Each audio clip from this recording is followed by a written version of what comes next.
Olá, pessoal.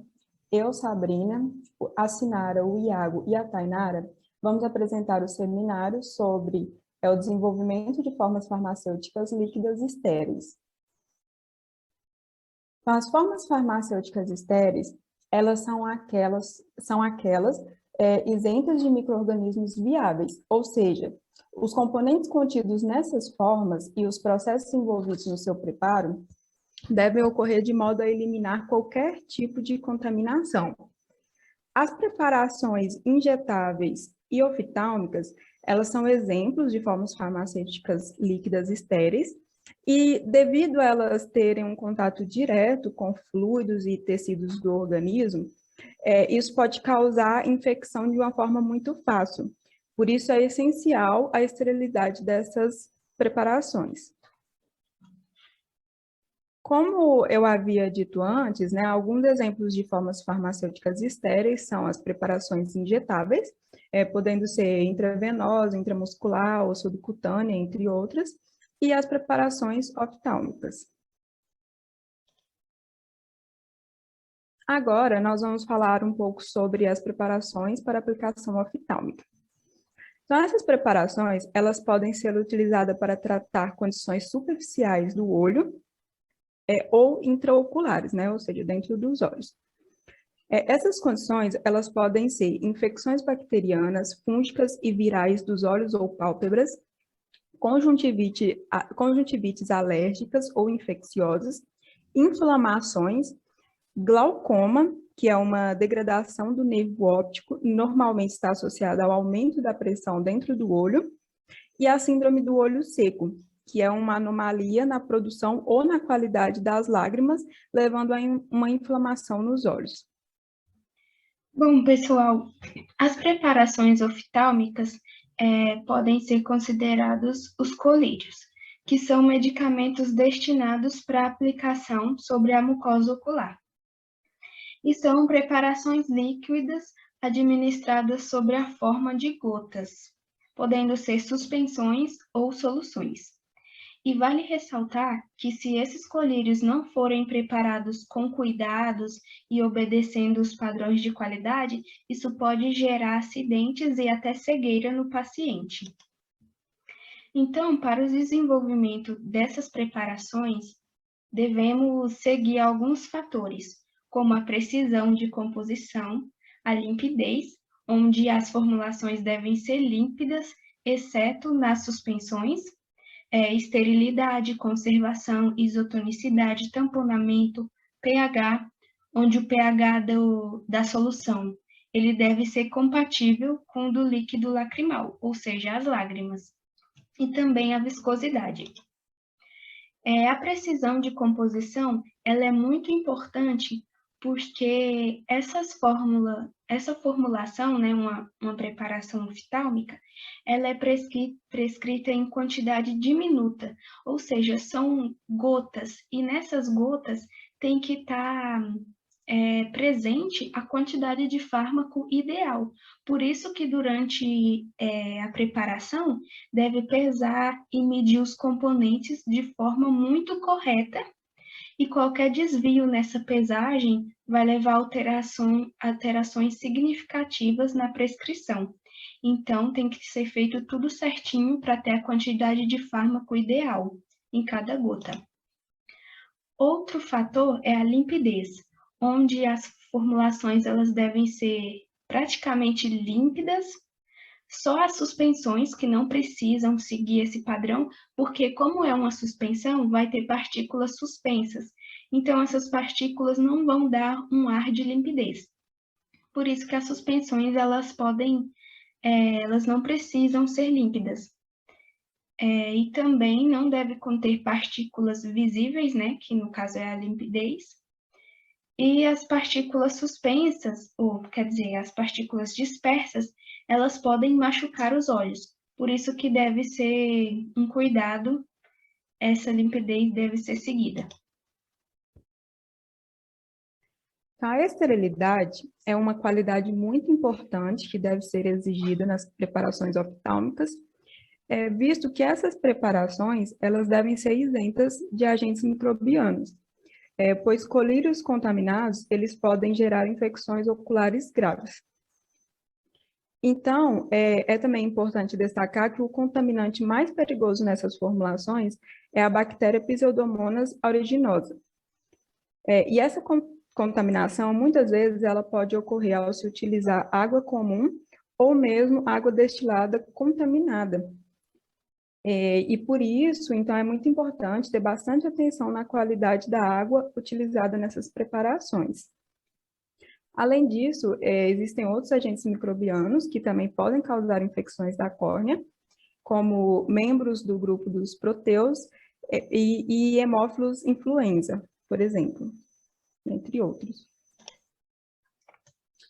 Então, o método preferido para esterilizar as preparações oftálmicas é em sua embalagem final, na autoclave, a 121 graus Celsius por 15 minutos. Porém, esse método, algumas vezes, é inviável, devido à instabilidade térmica da formulação. Então, nesses casos, utiliza-se como alternativa os filtros bacterianos. Esses filtros, eles possuem alto grau de eficiência, mas eles não são tão confiáveis como a autoclave. Porém, eles podem ser utilizados, né? Eles podem ser utilizados desde que seja feito o ensaio para poder validar a ausência de micro-organismos no produto final. Além disso, é importante falar que a filtração, ela tem uma vantagem, que ela, além de reter os micro-organismos, ela retém partículas, como, por exemplo, poeira e fibras, né? E essa retenção, ela é muito importante, porque auxilia na limpidez da preparação.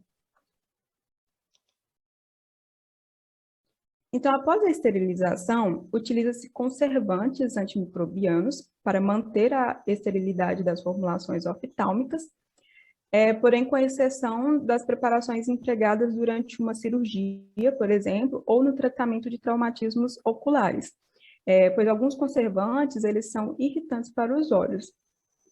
E alguns exemplos de conservantes são cloreto de benzalcônio, 0,004 a 0,01%, cloreto de benzetônio, 0,01%, clorobutanol, 0,5%, acetato de fenilmercúrio, 0,004%, o nitrato de fenilmercúrio, 0,004%, e o tiomersal, que é 0,05% a 0,01%.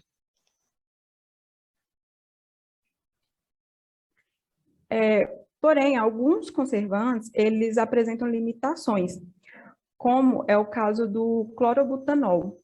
O clorobutanol, ele não pode ser autoclavado, pois quando ele é submetido a calor, ele se decompõe em ácido clorídrico.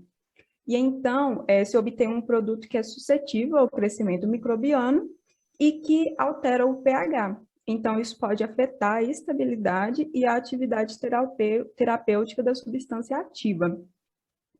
E em concentrações toleradas pelo olho, os agentes conservantes, eles são ineficazes contra algumas cepas de Pseudomonas aeruginosa. Porém, se fizer misturas de conservantes como cloreto de benzalcônio e sulfato de polimixina B, ou etileno de amino tetracetato de sódico, são eficazes a maioria dessas cepas. Quanto à isotonicidade, é importante relembrar brevemente o que é a osmose e o que é a pressão osmótica. Então, a osmose, ela é o processo em que a água ela vai se mover do meio que esteja menos concentrado para o meio mais concentrado. Esse movimento, ele se dá até que as concentrações dos dois lados da membrana, elas estejam iguais. E isso é ocasionado pelas diferenças na pressão osmótica. E só lembrando que esse processo ele ocorre sem gasto de energia pela célula. Já a pressão osmótica, ela é a pressão que deve ser aplicada sobre uma membrana semipermeável para evitar que o solvente atravesse. Ou seja, é a força contrária à osmose. Então, os fluidos fisiológicos, eles apresentam uma pressão osmótica igual a uma solução de cloreto de sódio 0,9%. Então, quando aplicada uma solução hipotônica nos olhos, devido ter uma pressão osmótica menor que os fluidos corporais, o solvente presente na solução, ele tende a atravessar os tecidos dos olhos. E também ele pode induzir a hemólise de eritrócitos no sangue, pois a água ele vai entrar nas células e isso vai causar um inchaço dessas células até elas sofrerem um rompimento. E já no caso, se a solução ela for hipertônica, ou seja, a pressão osmótica ela ser maior do que a dos fluidos corporais, essa solução ela tende a retirar água dos tecidos corporais, e isso faz com que as células se murchem. Então, tanto a solução hipotônica quanto a hipertônica, ela vai ser irritante para os olhos, né? Vai causar um desconforto nos olhos. E as soluções isotônicas, elas apresentam a pressão osmótica igual à dos fluidos corporais. Portanto, para preparações oftálmicas, a solução ela deve ser isotônica, pois quando em contato com células, elas não provocam fenômenos de perda ou de ganho de solvente. Então, a isotonia com líquido lacrimal torna a solução menos irritante para os olhos. E a nível de curiosidade, os limites aceitáveis de tonicidade de uma solução oftálmica em termos de cloreto de sódio ou seu equivalente osmótico variam de 0,6% a 2%, sem causar nenhum desconforto acentuado ao olho. Bom, outro fator importante para as preparações oftálmicas é o pH. O pH, ele pode ser ajustado e tamponado para trazer mais conforto aos olhos, tornar a formulação mais estável, aumentar a solubilidade aquosa do fármaco, melhorar a biodisponibilidade e aumentar a eficácia do conservante. Então, o pH dessas soluções é bastante importante, porque se for um pH ácido, né?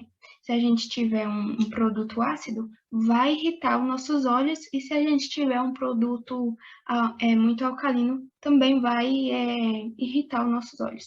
Então, o pH ele deve ser controlado, e o ideal seria que o pH dessas soluções ou suspensões oftálmicas fosse o pH das lágrimas, que é 7,4. Mas não é possível isso acontecer, então o valor de pH tem que ser próximo da secreção lacrimal. Então, a aplicação de uma solução oftálmica diferente do pH das lágrimas vai causar um desconforto e irritação no paciente. A maioria dos fármacos usados, eles são fracamente ácidos, mas vai ter uma ação tamponante das lágrimas. Então, logo que você administra a solução no seu olho, o que vai acontecer? O olho vai começar a produzir bastante lágrima, e é essa lágrima que vai neutralizar o pH do nosso medicamento. E assim vai evitar o desconforto acentuado. Então, pode ter um desconforto só ali no começo, mas logo depois esse desconforto acaba. Para o conforto máximo dessas soluções, o pH deveria ser o mesmo que o das lágrimas, como eu disse, mas isso não é possível porque muitos fármacos que são utilizados, eles são insolúveis em água sob o pH 7,4, por isso que isso não é possível. Outro fator é a viscosidade. A viscosidade é uma propriedade que ela está relacionada à resistência ao fluxo, ou seja, a resistência ao escoar. E alguns agentes espessantes a metilcelulose, hidroxipropilmetilcelulose, ácido polvilínico, que são os mais utilizados. E eles aumentam a viscosidade. O aumento da viscosidade ele é bom para a nossa preparação, porque esse aumento vai deixar o fármaco mais tempo ali em contato com a conjuntiva do olho, né? O que vai trazer uma eficácia terapêutica para o medicamento. A viscosidade ótima dessas soluções encontra-se ali na faixa de 15 a 25 centipoise, e para ter uma comparação, a água tem uma viscosidade de aproximadamente 1 centipoise. Então, essas soluções, elas são mais viscosas que a água. Outro fator importante são os solventes utilizados.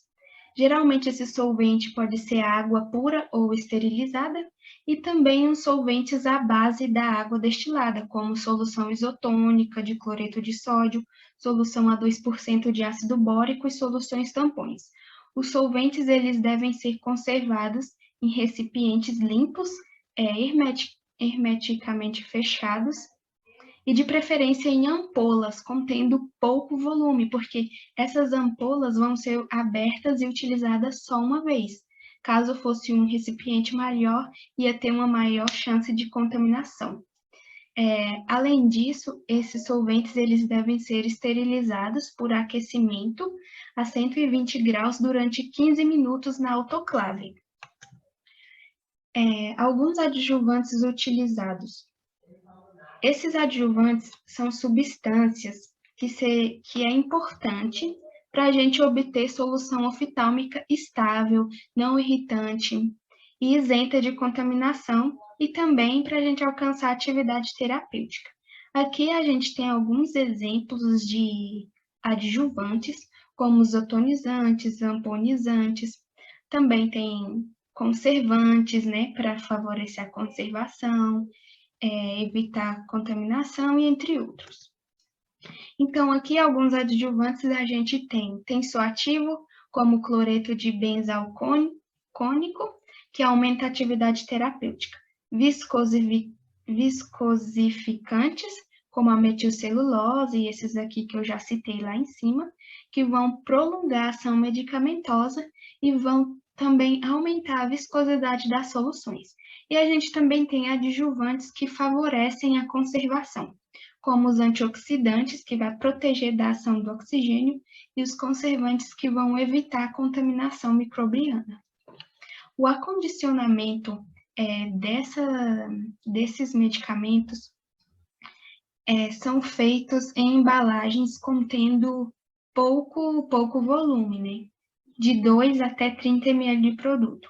O recipiente ele deve ser compatível com a formulação e deve permitir a proteção microbiana e ter um formato conveniente ao modo de aplicação do medicamento. O material ele pode ser vidro, plástico, elastômeros, e a maioria vai ser acondicionada em embalagens plásticas moles e com conta-gotas fixo. Porque as embalagens plásticas e moles, elas facilitam a administração, além de proteger o produto da contaminação. Então, como considerações finais, a gente tem que as soluções oftálmicas devem ser límpidas, livres de qualquer material particulado, para trazer conforto e segurança. As suspensões oftálmicas, geralmente elas são empregadas quando o produto precisa permanecer por período prolongado em contato com a córnea, ou quando a substância ativa ela é insolúvel ou instável em veículo aquoso.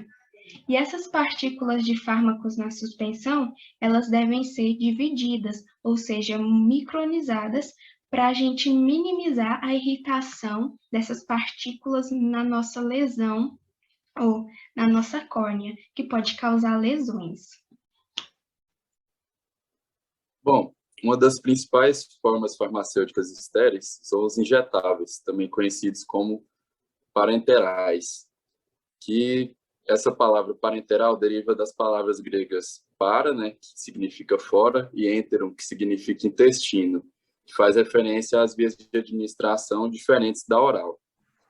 As vias de administração parenterais, elas são utilizadas quando é necessária uma rápida ação do medicamento, como em casos de emergência, em casos em que o paciente não coopera, em casos que ele está inconsciente, ou impossibilitado de aceitar aquele medicamento pela via oral, ou mesmo em casos em que o próprio medicamento não tem estabilidade suficiente para ser administrado por outras vias.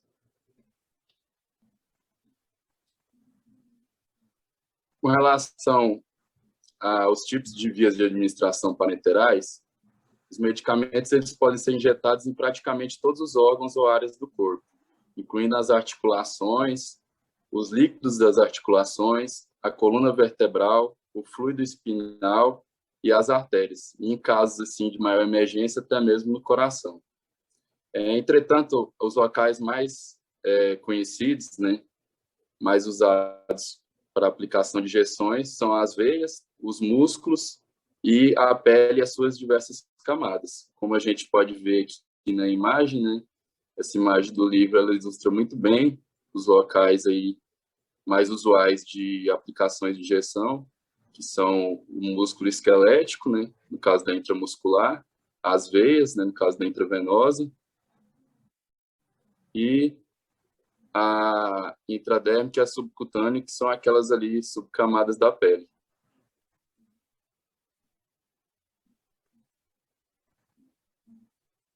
Uma outra via comum para injeções são a via intravenosa, né, que são aquelas diretamente nos vasos sanguíneos. Essa via ela começou a ser utilizada pela primeira vez em 1662, porém foi abandonada devido à ocorrência de vários eventos de trombose e embolia nos pacientes daquela época, né, devido ao mau uso da técnica e à falta de conhecimento mesmo.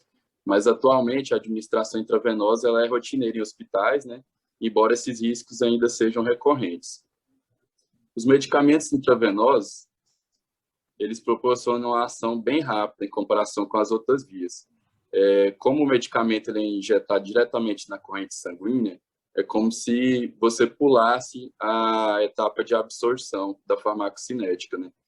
Já indo diretamente para a distribuição ali pelo corpo. E com isso, as concentrações são exatas e imediatas. Uma vez que o medicamento é administrado por via intravenosa, ele não pode ser recuperado. Isso acaba sendo uma desvantagem, né? Porque no caso de administrações orais, por exemplo, caso de superdosagem ou alguma reação adversa encontrada ali logo após a administração, você pode induzir, por exemplo, o vômito do paciente, né, e recuperar aquele fármaco ali antes que ele cause mais algum estrago.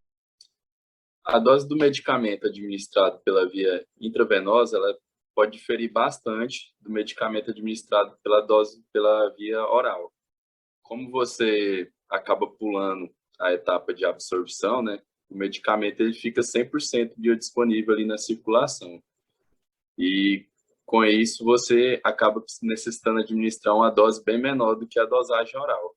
Porque no caso do medicamento oral é calculado, né, as percas através do processo de absorção e também as percas oriundas do metabolismo de primeira passagem. Bom, aqui nós temos como exemplo, né, as veias mais preferíveis para a administração das injeções, que são aquelas presentes no dorso da mão, no dorso do pé e aquelas presentes no braço e no antebraço, como a veia cefálica e a veia basílica. Agora, já com relação à via intramuscular, a injeção dos medicamentos por essa forma, eles proporcionam efeitos menos rápidos, porque necessitam passar por um processo de absorção. Porém, né, olhando como vantagem, o efeito também acaba sendo mais duradouro, o que pode ser vantajoso, né, em tratamentos que necessitam desse tipo de medicação. Pela via intramuscular, você pode administrar diversas formas de medicamentos, em forma de solução aquosa, diluído em alguma forma oleosa, ou mesmo suspensão de substâncias. Bom, aqui nós temos como exemplo as regiões preferíveis para administração intramuscular, né, que são aquelas de maior massa muscular no corpo e preferencialmente longe dos grandes nervos, né, e vasos sanguíneos. No caso de adultos, os músculos preferíveis para administração são os músculos do deltoide, né, a região do ombro, a região lateral da coxa, né, do vasto lateral, e o quadrante superior externo do glúteo. Porém, em casos de crianças, como essa região do glúteo, a massa muscular é bem pequena e ela é predominantemente composta por gordura, você acaba preferindo esses outros dois músculos, né, o do deltoide e o do vasto lateral, para administração de injeções.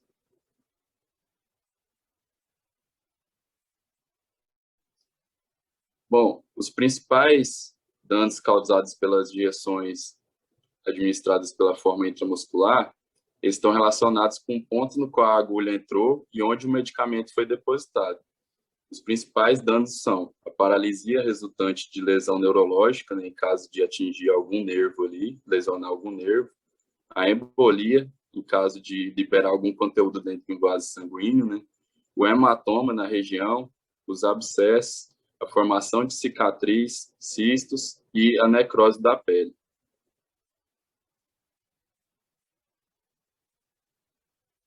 Bom, já com relação à via subcutânea, ela pode ser utilizada para a injeção de pequenas quantidades de medicamento. Antes da aplicação, a pele no local da injeção deve ser cuidadosamente limpa, né, e higienizada, ainda mais do que nas outras formas. E a quantidade máxima de medicamento que pode ser injetada é de aproximadamente 1,3 ml, pois volumes superiores a 2 ml acabam causando muita dor na região da injeção. Bom, aqui na imagem a gente pode ilustrar, né, como acaba sendo essa administração. Você pega a pele assim em forma de pinça, né, para distanciá-la do músculo, né, e aumentar a área de contato. E aí, com a agulha e a seringa em um ângulo de 45 graus, você faz a administração naquele espaço ali, entre a camada superficial da pele e a musculatura, né?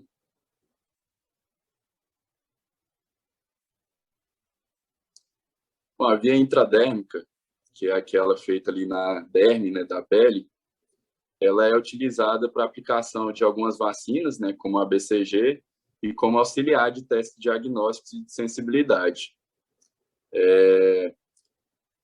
O local habitual, né, para essa injeção é a face anterior do antebraço e o volume de líquido que pode ser administrado é bem pequeno, que é somente de 0,1 ml.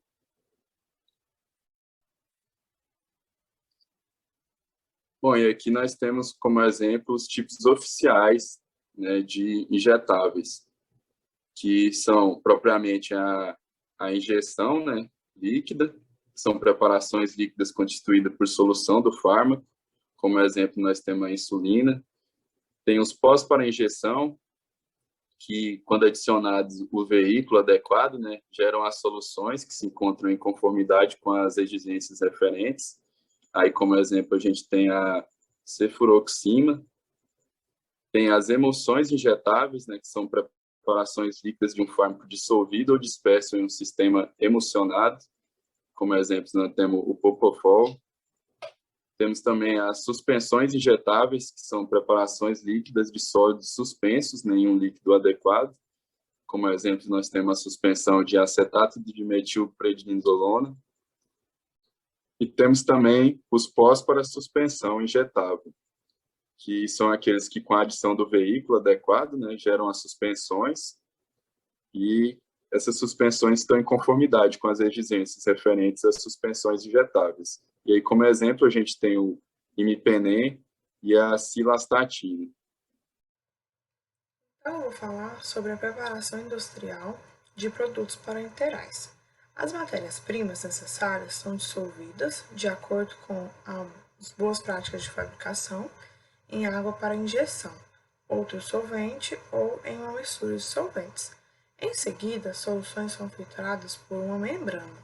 Após a nitração, a solução é transferida mais rápido e com menor exposição possível para os recipientes finais. O produto é então esterilizado, de preferência em autoclave, e, após a finalização, as amostras são testadas quanto à esterilidade e a presença de pirogênios. Entre os produtos, feito, tem a suspensão para uso parenteral, que é feito por meio de redução do fármaco a um pó muito fino em moinho de bolas, micronizador, moinho coloidal ou outro equipamento apropriado, e da dispersão das partículas em um líquido no qual ele seja insolúvel. As emulsões parenterais, né, que são dispersões de um líquido em outro, são geralmente destruídas pela autoclavagem, e o método alternativo de esterilização deve ser utilizado para esse tipo de preparação. Algumas injetáveis são apresentados na forma de sólidos, em vez de uma solução ou suspensão em um solvente ou veículo, devido à instabilidade do fármaco na presença do componente líquido. Esses pós são acondicionados no recipiente final para serem reconstituídos, para formar uma solução ou, com menos frequência, uma suspensão. O pó pode ser esterilizado por calor seco ou outro método apropriado.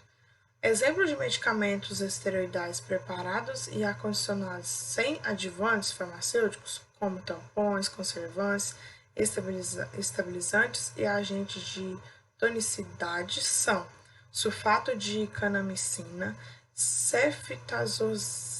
ceftazoxina sódica, sulfato de estreptomicina, ceftazidima sódica, cefuroxima sódica, sulfato de tobramicina, penicilina G benzatina, ampicilina sódica e nafcilina sódica. Em alguns casos, um líquido é embalado com o pó seco para uso no momento da reconstituição, como mostra na imagem ao lado, né, o omeprazol.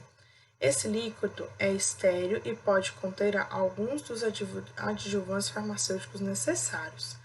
Geralmente, o solvente ou veículo não é fornecido com o produto, mas no rótulo, né, indica quais são os solventes aceitáveis para essa reconstituição. Para evitar a formação de um bloco de substâncias sólidas, cake, e facilitar a dissolução, o pó seco é obtido por métodos apropriados, incluindo a liofilização. Na imagem ao lado tem um liofilizador. Os pós assim obtidos formam estruturas porosas rapidamente penetradas pelo líquido, e a solução é favorecida pela grande área superficial de pó exposta. O solvente usado com mais frequência na preparação de injetáveis em grande escala é a água para injeção. Essa água é purificada por destilação ou por osmose reversa e deve satisfazer os mesmos padrões quanto a presença de sólidos totais da água purificada. Não pode conter outras substâncias. Embora a água para injeção não necessite ser estéril, ela deve ser livre de pirogênios. A água para injeção deve ser acondicionada em recipientes bem fechados e armazenada em temperaturas abaixo ou acima da faixa na qual ocorre crescimento microbiano.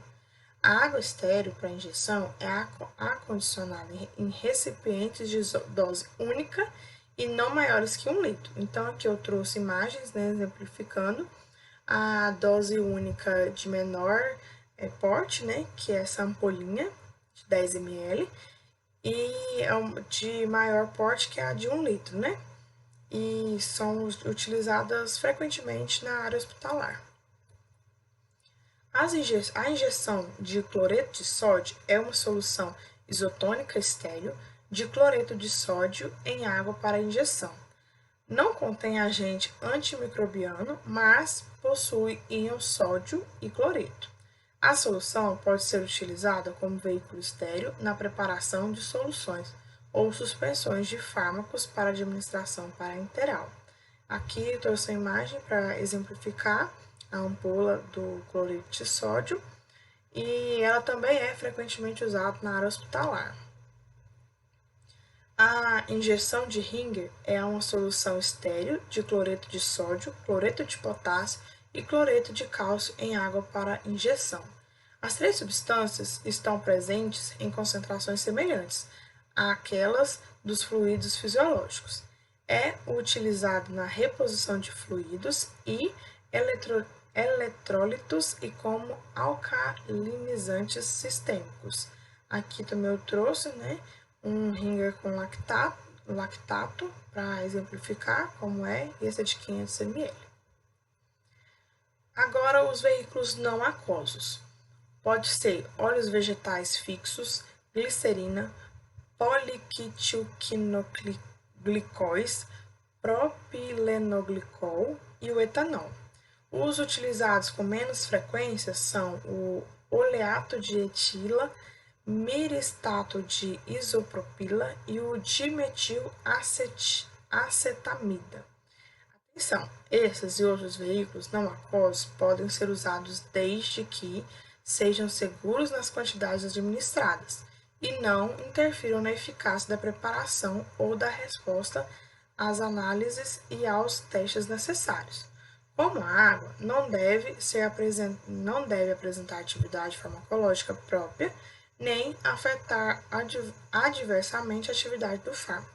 Além disso, as propriedades físicas e químicas do solvente ou do veículo devem ser consideradas, avaliadas e determinadas. De modo geral, as injeções oleosas são administradas por via intramuscular. Não podem ser administradas por via intravenosa, pois o óleo pode obstruir a microcirculação pulmonar. Adição de adjuvantes. É permitida a adição de substâncias às preparações oficiais para injeção, com a finalidade de aumentar sua estabilidade e adequabilidade, desde que essas substâncias não forem proibidas pela monografia individuais, sejam inofensivas nas quantidades administradas, não interfiram na eficácia terapêutica da preparação, não interfiram em análise e testes específicos. Essas substâncias são conservantes antimicrobianos, tampões, solubilizantes, antioxidantes, entre outros. Substâncias que apenas conferem cor são estritamente proibidas em produtos parenterais. Então, agora os métodos de esterilização. O termo esterilização, conforme aplicado às preparações farmacêuticas, significa a destruição completa de todos os organismos vivos e seus esporos ou sua remoção total da preparação. Há 5 métodos usados para esterilizar produtos farmacêuticos. 1. Esterilização por vapor. 2. Esterilização por calor seco. 3. Esterilização por filtração. 4. Esterilização por gás. E 5. Esterilização por radiação ionizante. Independente do método usado, o produto resultante tem que passar por esses testes de esterilidade, como a prova da eficácia do processo de esterilização e do desempenho do equipamento e do pessoal. Agora, os acondicionamentos das injetáveis.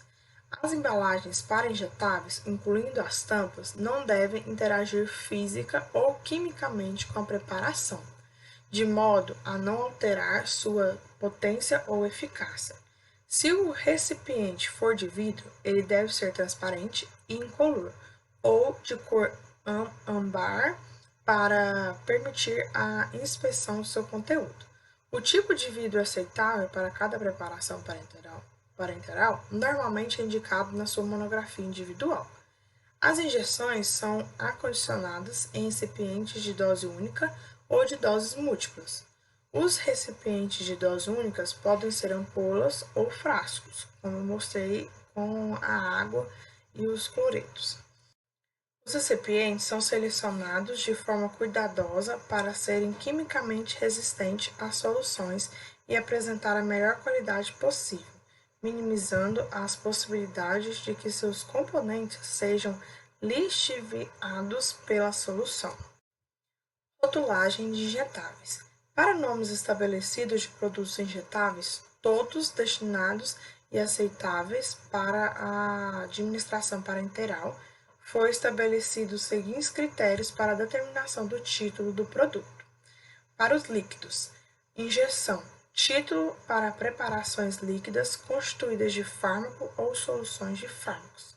Suspensão injetável, título para preparações líquidas de sólidos suspensos em meio líquido apropriado, e emulsão injetável, título para preparação líquida de fármacos dissolvidos ou dispersos em uma emulsão apropriada.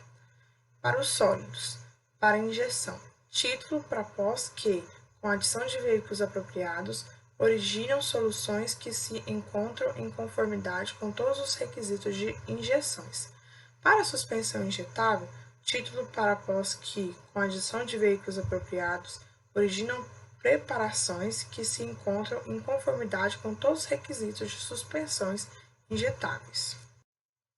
Além disso, os rótulos de recipientes de produtos parenterais devem conter o nome da preparação, a porcentagem de fármaco ou a quantidade dele em volume especificado para a preparação líquida, a quantidade de substâncias ativas presente e o volume de líquido a ser adicionado à preparação para a obtenção de soluções ou suspensões, no caso dos pós, a via de administração, condições de armazenamento e o prazo de validade, o nome do fabricante e do distribuidor e o número de lote que permite obter o histórico completo da produção do medicamento, incluindo todo o processo de produção, preenchimento, esterilização e rotulagem. As monografias individuais para as injeções oficiais informam o tipo de recipiente, dose única ou dose múltiplas, permitido para injetável, o tipo de vidro preferível, as exceções quanto às limitações usuais do tamanho do recipiente e as instruções específicas para armazenamento. Quanto ao armazenamento de injetáveis, a maioria dos injetáveis preparados a partir de fármacos quimicamente puros é estável em temperatura ambiente e pode ser armazenamento sem cuidado específico.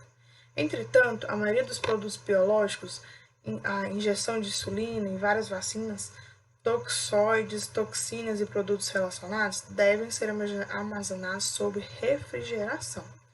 Deve-se consultar a monografia individual para saber qual a temperatura adequada de armazenamento para determinadas injetáveis. Muito obrigado pela atenção, foi esse nosso trabalho.